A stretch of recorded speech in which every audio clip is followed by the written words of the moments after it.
Вот оно! Сокровище Атлантиды! Кто это? Флинтхард Гломкольд. Второй я, только для бедных.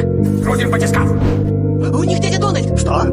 Ты работаешь на моего заклятого врага? Наслаждайся статусом второго богача в мире. Оставшиеся 5 минут.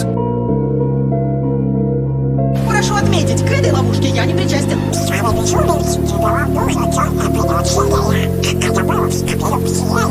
Я не имею отношения к копью селены. Стоп!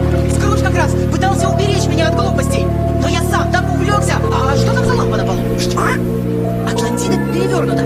Значит, лампа находилась на полу, заваленная грудами золота. Верно? Да, логично. Продолжай. Но какой смысл прятать? Разве что она и есть настоящее сокровище Атлантиды. А ловушка-то непростая, с моралью.